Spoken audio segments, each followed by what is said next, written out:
Hi again, fellow unlicensed thinkers.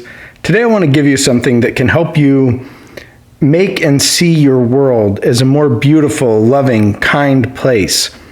And I'm going to give you a couple of mnemonics at the end that will go along with this, but first I want to give a lead up into what exactly those mean and how they're really going to apply to your life and just how you look at things in order to see more beauty, to see more love in the world, and to experience that, because, I mean, who doesn't want that, right? So before I do that, if you could hit the like button for me. I can't quite hit it from here. All right, thank you. Helps me out in the algorithm, lets me be seen by and help more people. So when we are going fast and we are focused on a goal or goal-oriented, everything becomes an obstacle. Everything that is not that thing becomes an obstacle to getting that thing. If it's in our way, if it bothers us, if it slows us down, if it does anything, it is trying to stop us, trying to kill us. It becomes an evil entity, even though it's objectively not. It's just a thing. And that's because that's all we have time to see it as. Now, to help us survive in our past as we were becoming who we are now, I mean as a species, not as an individual, our brains needed to, and I suppose it applies now too, but our brains needed to generate negative emotions fast. They needed to be right there at that second, always available to us, because if something is attacking me or my family, or a loved one, or part of my tribe, or whatever it might be, I don't need to pause and think about how much I love that thing that's attacking us. I need for my family, my lineage to survive and to carry on. And so I need to be able to immediately feel anger and fear and hate and contempt and all of these horrible things that allow me to attack that thing that is attacking me. I need to be able to save myself and my loved ones. I need those negative emotions right now. And on the other side of that, we generate positive emotions more slowly because I don't need them right now. I don't need a positive emotion to survive in this second. I need a positive emotion to survive in my life in general, or I'm going to be a miserable person. But right now, in the face of danger, in whatever I'm reacting to, I don't need that positive emotion. Or at least not from an adaptation and survival standpoint. Again, from a how do you feel in your heart, how does your world look to you standpoint, that's a whole different matter. So I can take time to feel these other emotions. I can take time to feel appreciation, empathy, love, trust, kindness, gratitude, patience, understanding, all these things I don't need to feel right now. It's okay if it takes me 5 minutes to feel empathy. It's okay if it takes me, a year to feel trust. It's okay if it takes me a few moments to feel kindness or gratitude for something. I'm not going to die by waiting to feel those emotions. And that's totally fine. That's totally normal. That is just the way we're built, and that's what has kept us alive. So we can actually take a moment to be grateful for that. Speaking of gratitude. And so when we're going fast, we don't have time to create these positive emotions. When we're rushing around, when we're doing everything quickly, we end up coloring our world through these negative emotions when we're trying to do everything fast, when we're in a rush, when we're focused only on our goal, not on our method of getting to that goal. We are only focused on this getting there and getting there as quickly as possible. And so we're not pausing to feel these nicer emotions, these more loving emotions.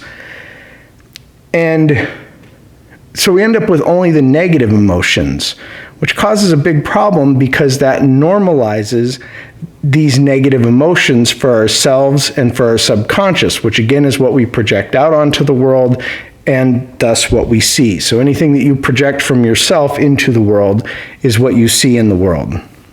And so normalizing that for ourselves and our subconscious, we begin to think this is how others are. This is how others think. This is how others see the world.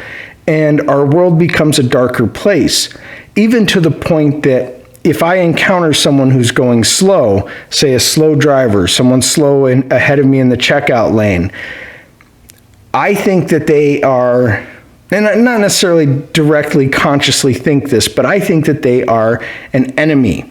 They're doing this to spite me. They're doing this to stop me from getting where I need to be. They're doing this to keep me from my goal. That's why they're writing a check in the express lane, is because they're evil and they hate me. And that's not really what's going on. That's me projecting onto them the only emotions that I'm allowing myself to feel by being in such a rush, by being so goal-oriented.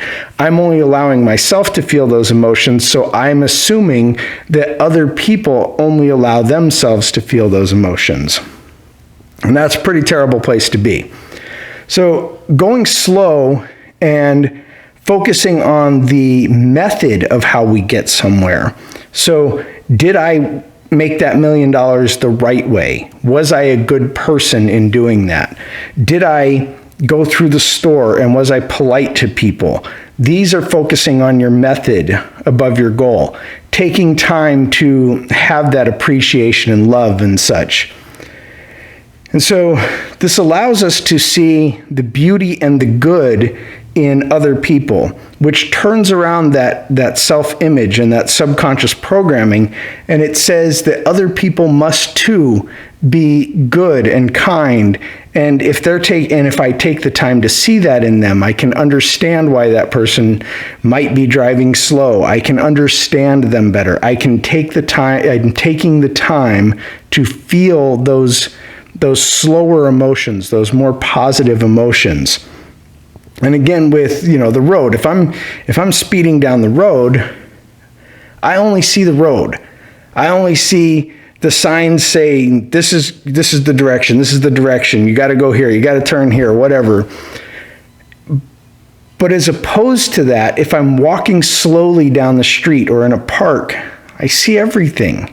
When I'm going fast down the road, I don't see anything but the road. I don't see the landscape. I don't see the mountains and trees and the lake that I went past. I don't appreciate the other cars on the road for what they are. I don't see the different buildings and businesses that are around. I miss everything. But when I'm walking slowly, I can see every crack in the pavement and appreciate it. I can appreciate what went into building each building. I can pause for a moment and look at the trees, look at each flower, recognize them, take in the smells, take in the feeling of the wind on my skin. I can appreciate every face that I come across in every event. And most importantly, I can take the time to feel those slower emotions, to feel those emotions like empathy and love and trust and kindness and gratitude. And I can feel all of that. And that becomes what my world looks like, because now that's what I feel on the inside. And so if I'm going to project something out, I'm going to project what I feel. And so instead of projecting these negative emotions out, now I can project these positive emotions. And so now I see other people as being positive, as being kind, as being patient and understanding. And so that is the way that I will treat them. So these mnemonics that I said I like to use, I just like to remember to put the soul over the goal. And that's a good one because it rhymes, right? So always think of your soul above the goal that you're trying to reach. And always think of the method that you use to reach your outcome as more important than the outcome itself. And that's to say, enjoy the journey. Look for the method. Honor the method over the outcome. Put your soul over any goal that you have, any destination that you have. Be sure to include thinking about your soul before you go rushing down the freeway of life and totally miss all of these wonderful things and see the world as this ugly, everyone out to kill everybody environment. So let me know what you guys think. Be sure to hit like and share the video. Have a great day.